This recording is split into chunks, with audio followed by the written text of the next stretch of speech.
தை பொங்கல் மாட்டுப் பொங்கல் எல்லாம் முடிஞ்சு கருநாள் ஸ்பெஷல் இன்னைக்கு எங்கள் வீட்டில் வாத்து கறி தான்.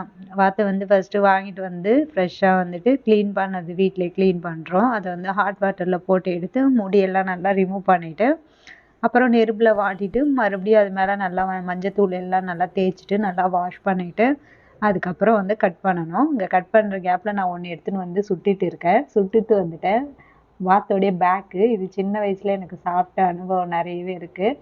எங்கள் தாய்மாமா வந்துட்டு இந்த வாத்து அறுத்தாலே வந்து இதை மட்டும் சுட்டி எடுத்துன்னு வந்து எங்களுக்கு கொடுப்பாங்க. ஃபஸ்ட்டு டைம் நாங்களே க்ளீன் பண்ணுறோம். க்ளீன் பண்ணி எடுத்துகிட்டு வந்தாச்சு. கறி எல்லாம் வந்து நல்லா ஃப்ரெஷ்ஷாக எல்லாமே வந்து சூப்பராக ரெடி ஆகிடுச்சு. கொஞ்சம் வந்து சதையெல்லாம் எடுத்து அந்த ஸ்பேர் பார்ட்லாம் எடுத்து வந்துட்டு நான் பெப்பர் ஃப்ரை மாதிரி பண்ணிட்டேன். மிச்சத்தை வந்து நான் வந்துட்டு குழம்புக்கு சேர்த்துக்கிட்டேன். இதில் பாருங்கள் எவ்வளோ எண்ணெய், இது எண்ணெய் கிடையாது கொழுப்பு. நான் ஆக்சுவலாக வெங்காயம் வதக்குறப்ப காமிச்சிருப்பேன். கொஞ்சமாக தான் சேர்ப்பேன். ஏன்னா இதில் வந்து கொழுப்பு வந்து நிறைய வந்துட்டு வரும். இது நீங்கள் செய்கிறீங்கன்னா எண்ணெய் வந்து ரொம்பவுமே கம்மியாக சேர்த்துக்கோங்க. அவ்வளோதான், வந்துட்டு குழம்பும் ரெடி ஆகிடுச்சு. அப்படியே சுட சுட வந்துட்டு தலைவாழை இலை போட்டு சூப்பராக நல்லா கறி எலும்பு நல்லா அள்ளி வச்சு வதக்கு நல்லா சாப்பிட்ணும் வளர்கிற புள்ள.